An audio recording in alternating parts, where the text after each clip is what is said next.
welcome back to us this morning. PJ Gallagher obviously doesn't need much sleep, do you? No.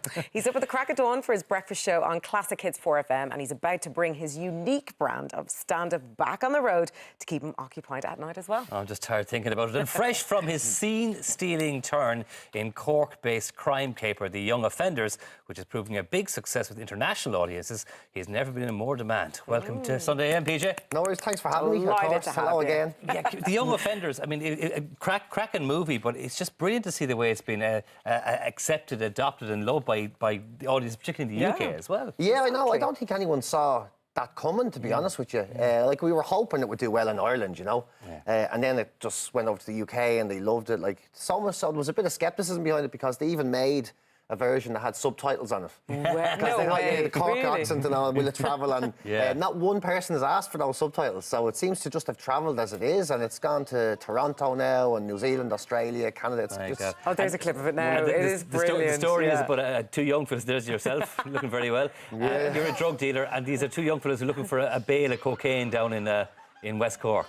Yeah, and the two lads are brilliant. I mean, Alex and Chris in it are just amazing. They kind of really made the movie. Just two deadly actors. How long did you shoot it for? I was only there for 5 days. It was pretty much finished by the time I got to be involved in it. Yeah, it was almost finished, and then they just asked me would I go down, and I did that. They just needed a bad guy. It was kind of obvious the bad guy Obviously would end up being a Dublin hairpiece, right? That's a, no, they shaved me head. What? Yeah, they shaved me head on set. Oh, goodness. So they, Peter Foot, who's the director, he just You had to go around with that hairdo. In Cork for 5 days on my own. And Cork people being what they are. Like, I was in the opposite the Everyman in Cork. There's this takeaway shipper that I go to all the time when I'm down there. I can never remember the name of it. And there's a guy looking at my head. Just sort of it's a bit of a disastrous one if you don't want me to say. Yeah, then he's like, old comedy business, not treating you very well, is it? Getting hard, is it? Bit of stress involved in that business, I'd say. You're like, yeah, you can say it, I'm bald. But you're a busy man. I mean, like, obviously, you've got your own breakfast show, so you're up at the crack of dawn, 5 a.m, like us. Yeah, so you can understand the early... Well, it's the early nights and early mornings, basically. Yeah. And like I was saying earlier on, the early mornings don't bother me at all. It's being like a 41-year-old man that has to get into bed the same time as a 6-year-old nephew. You know, getting into bed, especially in the summer. It's not so bad this time of year, but in the summer when there's ice cream vans. Look at you there, always messing. What's this now? Is this Crazy Golf in the office? I couldn't even tell. I think that was our sports day. Yeah. We should have one of those. That'd be great. For the Olympics, yeah. As you can see, I'm not exactly talented when it comes to anything. My hands are purely ornamental, so having skills like for sport. You didn't get it in. But you took to radio like a duck to water. Yeah, I love it. I really do love it. You know, 20 years of doing stand-up gigs at night, and then suddenly you realise you're a morning person. It takes you by surprise. But I really do love it. I love working with other people and stuff as well. I don't think I realised how isolating stand-up is. Because you're kind of just on your own. You're in a one-man van. And you're in a van, and you kind of feel like you're a courier that just delivers jokes. Like, you know, you drive for 4 hours, deliver a few gags, get back in the car, go home. How much is improvised though for the radio show? I mean, do you have to script stuff, or do you all of it? Do you just wing it? Are you a bit of a spoofer in the morning? I'm a bit of a spoofer, to be honest. Like, there's a lot that you plan and you think we're going to do this, we're going to do this. But as you probably know yourself, as soon as the mic goes live, you know, you're in the moment again, and then it's all about chemistry as well. It's just, you know, having the right people around you and enjoying. Jim. I think that's a big part of it, and working with Jim. Like, Jim's like the professional. He's the straight man. Well, I don't know if he's a straight man. Jim's a messer as well, but he's more straight maybe than I am, in that he actually knows what he's doing. So Jim McCabe is brilliant. He's there, and it's just great to be able to have someone to bounce off, you know, too. So, because like that, when he looks after all the buttons, does he? Yeah, time to go to the break. I've got my own pretend set of buttons, like the kid's driving wheel in the car. So you're just the messer in the back, and he's driving the van. Okay, gotcha. And you've got a new tour coming up as well now, which is very exciting. Yeah, new stand-up tour starting in April. So the 15th of April, it's going all around the country. In Cork and Sligo is the first few dates, but it's going to keep running, hopefully. Wow. Is it bringing back some of your old characters, or is it a brand new sort of venture? No, I can't.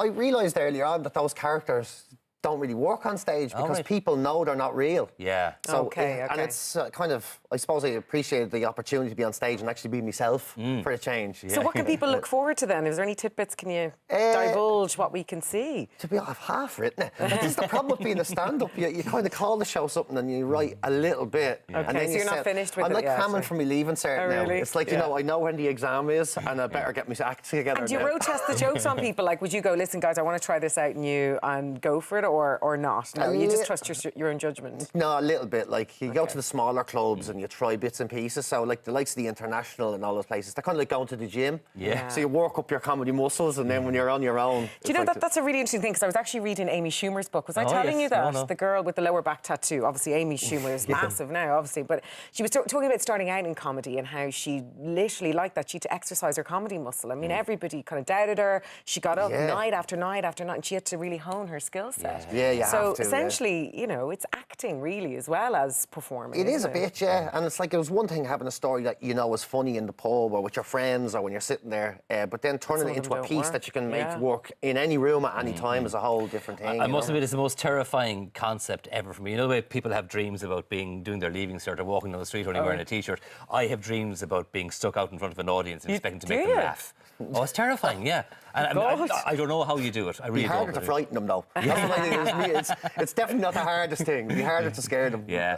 Yeah, go on. No, that's interesting. I just want to talk about the gig that's coming up on St. Patrick's Night. It's on in the Three Arena. Yeah, St. Patrick's Night, so it's the first time ever that Comic Relief has come to Ireland and Dublin. And Deirdre O'Kane, in fairness to her, she got a whole load of us together to do a gig in the Three Arena. The lineup is amazing. Yeah, it's like, just off the top of my head, it's Darragh O'Brien, Tommy Tiernan, Al Porter, Jason Bourne. Ardal O'Hanlon. Yeah. Basically, if you can think PJ of them, Gallagher. that idiot's Yeah, there yeah. as well. PJ's there. So it's a huge lineup, it's a huge bill, and it's, of course, all for charity and no one's One getting night paid, only. and it's one night only, and it's for Comic Relief, and fair play to Deirdre for pulling it together. But It's the opportunity she's to get great. to She see would. like all that talent, yourself included, in this is absolutely in one stage, one night, absolutely amazing. I Going know, to be there and for it's sure. never happened Brilliant. before, Yeah, like, so it's hopefully going to be a big night. And tickets, they are on sale now.